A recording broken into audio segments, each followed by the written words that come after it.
Hello, VC. My name is Ty, and today we are going to talk about electronic music. Alright, guys, what's up?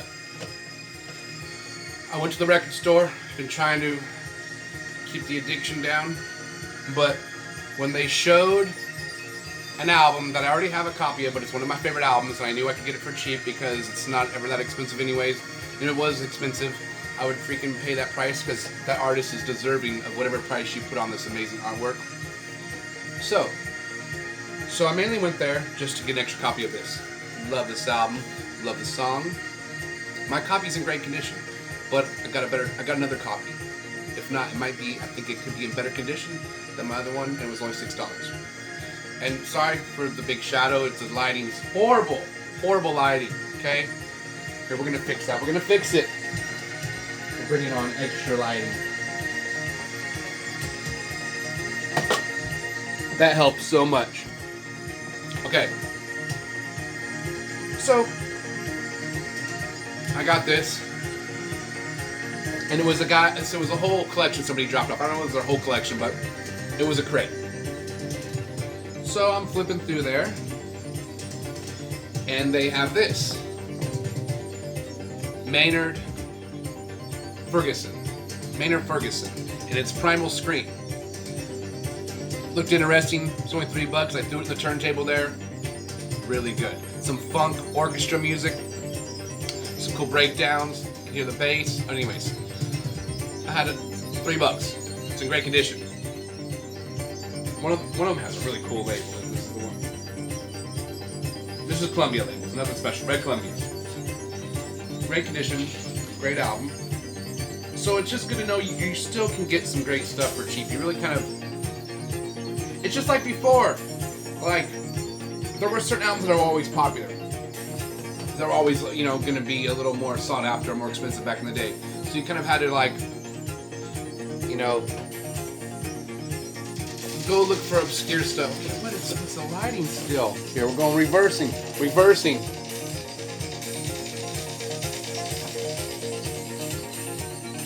There we go. Full darkness. So, I always like to listen to multiple genres of music because then it even opens up your spectrum as far as you have more options. Okay, so they're not going to have the Pink Floyds or the Pat Metheny, whatever, the popular ones. The Pink Floyds, the Zeppelins, the Sabbaths. So you get like Pat Metheny, which back in the day was not popular and still really isn't popular today. You can get it for cheap. But my best advice for still finding the good deals on records is just go through the whole used section and just pick out stuff you looks interesting, and then listen to it on your cell phone if they don't have a record player in there. I've said this before, but you can go in there with $20 and still find a good stack of records. Get a little miniature stack. And so both the look at that, $9, 2 really good records. So you get 4 records. They also have, and they have this also in that same crate. And it's not the Star Wars soundtrack, but it's Don Ellis in Survival, music from other galaxies and planets, featuring the main title theme from Star Wars. So I thought that was cool. Again, it's only $4. So we're at $13. 3 records, not too bad. So then, if you want to find the goods, some cool stuff for cheap, go to the electronic section. There's always a bunch of trippy stuff that I never recognize, and well, it turns out sometimes you do. So I went over there, and they had this album. Stunty might recognize this, and it's got like a 9 Inch Nails vibe with less keyboards and guitars and drums and just less drums and less guitar, but keyboard doing some good stuff. But it's called Bed of Nails Compound, Violet Poison, and the songs are like Enigma, Messiah, Babylon Suicide, Osiris, Antichrist, Fire Serpent Secrets. Anyways, it's really good.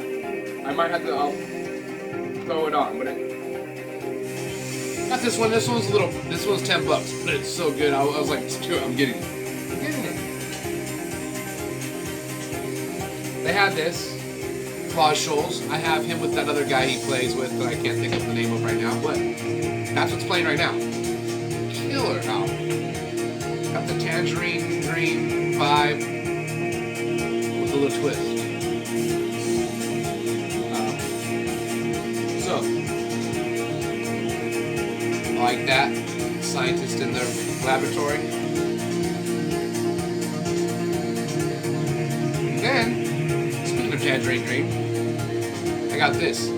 And to be 100% real with you, because I love to keep it real, I didn't recognize the name. It said Aqua. It looked weird. It was in the electronic section. It was only $10. Has an E on the back. I don't know what that is. That's for Europe? I don't know. But I listened to it. It sounds super badass. Water sounds, crazy electronic music, right? Well, then I get here, and I thought, maybe this Claude Scholes dude is in Tangerine Dream. So I looked at my Tangerine Dream album, which I just got, the RSD one, which sounds like shite. The music is great, but the surface noise is horrible because it's a picture vinyl. So anyways, I look on there, and now the music's getting pretty loud, so I'm sorry, but right on. And this guy is from Tangerine Dream. Awesome. But his solo stuff is also really good. It's a gatefold, but it's a single LP. So, you kind of, like, you're going to find the good deals on stuff. Go in the jazz section. The popular stuff is always going to be expensive, but there's tons of stuff that people don't give a shit about in the jazz section that is amazing and is priceless in my opinion, but it's still really cheap. So, let me translate.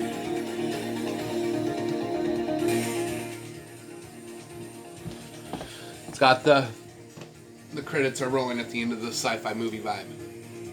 So, I totally lost track now. Where was I at? Oh my gosh, I hate when this happens. Jesus, what's going to happen to me? But yeah, either way, vinyl. Yeah, so this dude's vibing. He's solo. You can still find stuff for cheap. I'm gonna have to rewatch it. I'm sorry. Okay, but either way, I still have one more album left to show. So that's maybe why it was meant to happen that way. The last one I got, which was a new album. But yeah, my point is, shop around. The jazz section, you can still find stuff for always a good deal, unless it's the popular stuff. And go out. That's why it's good to listen to multiple genres of music. But alright, they had this 180 gram vinyl. It's a new reissue. But I love this album. I'm not the biggest fan. I'm not no crazy Madonna fan, but I think she's awesome. When I was a little kid, she was the goddess, and I respect her musician. I just respect her as an artist. She's got a great voice. She's great at songwriting, so she is a great musician. I respect her musicianship, and she was kind of ahead of her time. She was ahead of her time. That movie, Truth or Dare, which it's kind of cringe to watch now. But it was, when that came out, that was like all the talk of that was like good on the media for like days, up to like for a while. Months. But Truth or Dare was controversial to come out. But the crazy thing is, when you watch it now, it was reality TV before reality TV existed. She had the cameras rolling 24/7. And what that was like 20 years ahead of that. She was 20 years ahead of reality TV and that was 100% what that was. It wasn't like it was edited to make the the movie, but overall nothing was like cut out. I think the more controversial it was, that kept it in the film. And what you watch now, it's like PG-13 compared to the stuff some of these people are singing about now, which is fine. Whatever your artistic expression is, go all out. But Madonna was awesome, and still now she's she's old, but that's awesome. She's got millions of dollars. I would just fly around in a plane all day with a buffet. But this album has a song from the movie At Close Range. Now, I don't have the soundtrack to At Close Range, but it would be great because there is. But basically, they used her one song as like this. They chopped up bits of that song as a score for like the movie. So it's, I mean, it would be still cool to get to see how they did that, if it exists. But I had it on cassette tape, and so I seen they had it. I was like, I'm getting it. I'm swooping this up. I love the song, "Live to Tell," "Papa Don't Preach." This song just reminds me when I was young. I never have listened really to the whole album. I can't really say I have. I just remember some of the singles played on MTV. But just the one song, "I Live to Tell," in my opinion, is worth getting this album for. And then you'll grow to like the other songs. But even on cassette tape, sounds really good. It's produced by Madonna, Patrick Leonard, and Stephen Bray. It's a Sire record label. Made in Europe on 180 gram. Comes with a color poster. Came out in 86. The other big single was "Open Your Heart." Not probably my favorite song, but whatever. It's awesome. Reminds me of my youth, so I love it. Alright, so that's it. I'm still mad that I got off the topic by turning the music down. But, shop around. Like, it's easy to get what everyone's already showing. And then if you'd like to hear it, obviously go out and get it. But, go out on your own trail. Go and get stuff that you probably normally wouldn't just listen to. And just see, try it out. When I was a kid, luckily I had parents who listened to quite a bit of different music. So, between my mom, my dad, and my stepdad, and then his friends, it was a mixture of stuff I got to hear at an early age. I remember my sisters playing the shit out of Wham and Prince, which when I was a kid I loved listening to that. I still enjoy Wham and Prince. And my mom, I remember my mom playing Pretenders. I love Pretenders still to this day. And then my stepdad came into the picture, and then he loved Pink Floyd and Rush and Jeff Healey, and Billy Joel, Motley Crue, Dream Theater, Alice in Chains. These are just some I can think off the top of my head that he played the shit out of when I was younger. But Robert Plant, Led Zeppelin. But anyways, yeah. So I started off, but I was picky about the stuff I liked. So, and then here, I'm going to play, because I don't think it'll get flagged because it's so obscure. I'm going to play this weird album for you guys real quick, okay? Just hear this cool. This is why I think it's cool to shop around.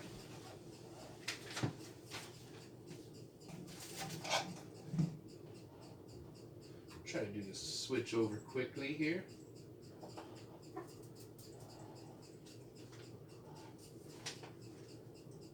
Normally I would not. Oh, really? Okay. If I just grab the record right on the groove, but I did it. Okay, here we go.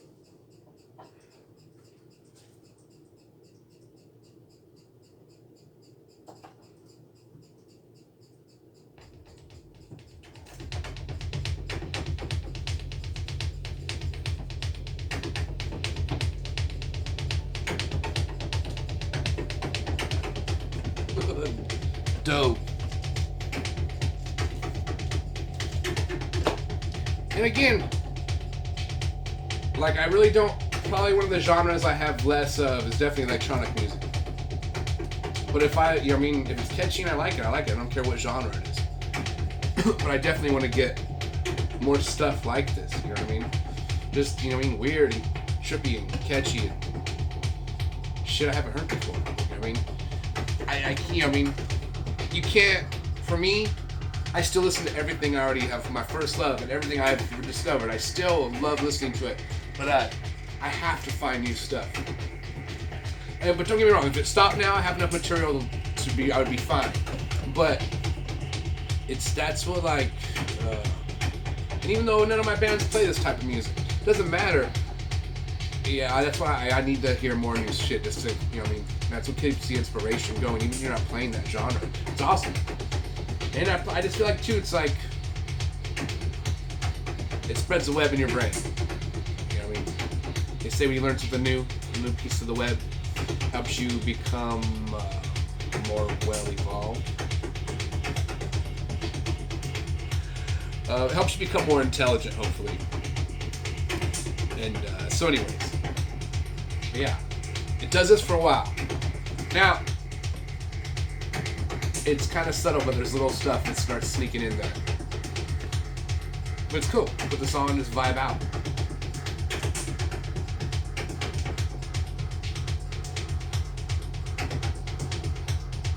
And I just love looking over, seeing the turntable work, and hear some weird shit coming out of it. It's too predictable. It's like it's easy to look over there and hear Pink Floyd. It's awesome. I love Pink Floyd. You gotta mix it up. You gotta start throwing different shit on. And then if you don't like doing that, that's also fine. Just if all you like to listen to is like a couple genres of music and you get up every morning and super excited to keep hearing that music, every genre I've already loved is like that for me, but okay. And it's awesome to find new stuff of those genres you already love. Plus, dive into genres you haven't really dived into that much. What's crazy, the rabbit hole goes on every genre forever. So it's like, even if you start listening to one other genre a little bit more, I mean, shit, it doesn't matter. I like rock and roll. I love rock and roll. But that rabbit hole goes on forever, too. There's a shit ton of fucking rock and roll bands from back in the 60s, 70s I don't have. And just a lot of the common stuff I still am lacking. You know what I mean? Like, I have like one Kiss album. And I'm not the biggest Kiss fan, so that's the reason why. But, you know what I mean? I wouldn't mind getting like their first two albums. Cause I have heard parts of those, and I feel like musically I would enjoy those. But either way, there's some AC/DCs I need to add into my collection. Some more Priest. I have a lot of Priest already, but there is a few I need. But that just goes to every genre. But my point is, explore all the genres. Go down the rabbit hole. I was listening to country music earlier today. I have a mixture of songs, a little playlist I've created, and now I'm listening to some weird ass electronic music. It's awesome. And then I was listening to a lot of punk yesterday, and it was crazy because I haven't been listening to that much punk lately. And I was like, man, what did I put on? I put on 88 Fingers Louie out of Chicago. One of my favorite bands. But definitely one of the top punk bands. Sorry, just trying to get a coffee burp even though I'm not drinking coffee right now. But and I went from that and I put on Adolescence.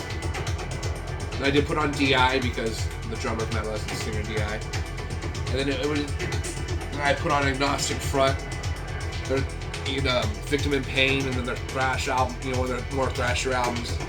And it's crazy, I still get super excited. I can still remember when I first heard like a punk music, how I tripped out. I was like, damn, this is so good.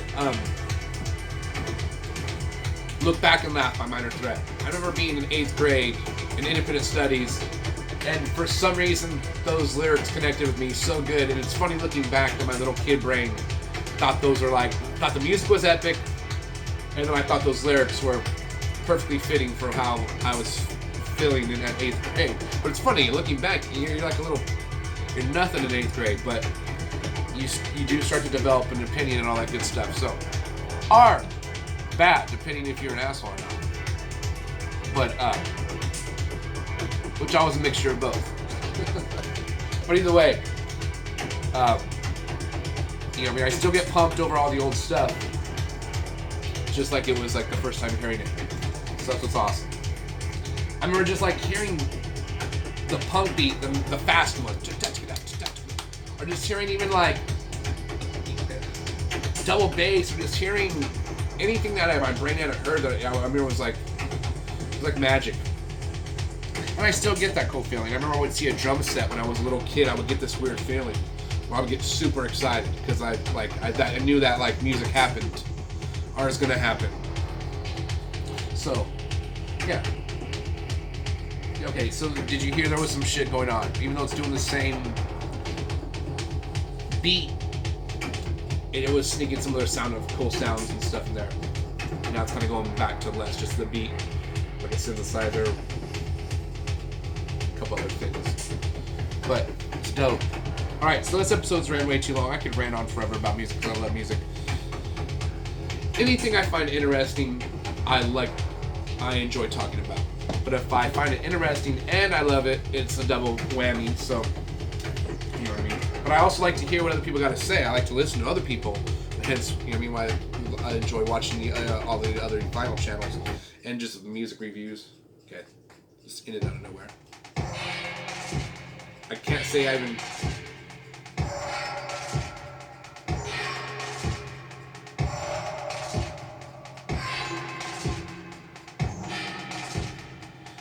Okay. Kind of got a horror movie vibe with a video game vibe. It's dope though. And like I said, it's always good. I like mixing up because I think if I listen to this type of genre every day, all day, that's all I listen to, I feel like I was in the movie 7. Which is fine if you want to start writing and filling notebooks up. And just shelves full of pointless essays. But, you know what I mean? It's cool. I feel like what I'm probably going to go next to is I'm going to try a couple more. I'm going to end up getting through these. And I'm going to end up at jazz by the end of the day. And then, so I'm going to be like I'm in the movie 7 for a little while, but then after that, I'm like, you know, you go from being the weirdo in the movie to the cool. You're like Morgan Freeman. Instead of listening to classical in the library, you're listening to jazz on like the 42nd floor. You know what I mean? With an old typewriter beside you and a turntable. No? A little bit of whiskey? That's where I'm going. Alright. I always know anything that I find funny, I know is not funny to anyone else. I found this out when I was a kid. Like for instance, I remember 7th grade, the teacher was just, I don't even know what the teacher was saying, but there's a strong possibility my brain was bored, thinking about music. So I just cut this package of mustard up and I skimmed it off everybody's top of their heads, like it was a rock that skips on water. And I was making sure that it was gonna, teeter-totter off of the people that I didn't know as well. But of course, the last person I got was like a nice girl that I didn't want it to hit. It was like mustard all over her braid. She had like these nice 2 braids or one. Anyway, she had hair that was fancy. And I felt like shit for her. And of course, I was like, send the office. Like, and they're like, Ty, why did you open a package of mustard and bounce it off of, and in my crazy little head brain, I thought, how many heads could it go? And it just response. Or just go for it. You know what I mean? But anyways, that's the kind of boring stuff. That's the stupid shit I would get in trouble for. You know what I mean? Luckily, I stopped doing that stuff like when I was 38. But you learn once you get older. You know what I mean? No. True story. I learned way sooner than that. But that's why I was in independent studies. But the cool thing was, I watched every episode of Murder, She Wrote by 14. I would do 2 hours of class, skateboard home, and it would be Quantum Leap, and then Murder, She Wrote. I love Quantum Leap. And, so yeah, I was already, out of the system by 8th grade. Alright, enough of that rant, guys. If you enjoyed these ramblings and you like hearing my movie 7 soundtrack, actually that's not what it is. It's this. And I have no idea what this is. I'm hoping Stunty, if he watches this, he might actually recognize it. If I have an album that Stunty doesn't recognize, that's like, I actually know a little bit about, I got lucky. Alright guys, go check out all the other channels. Like and subscribe. Stay positive and play lots of vinyl. And hopefully this video doesn't get flagged. I don't think so. This music's pretty obscure and rare. But later guys. See you next time. Bye.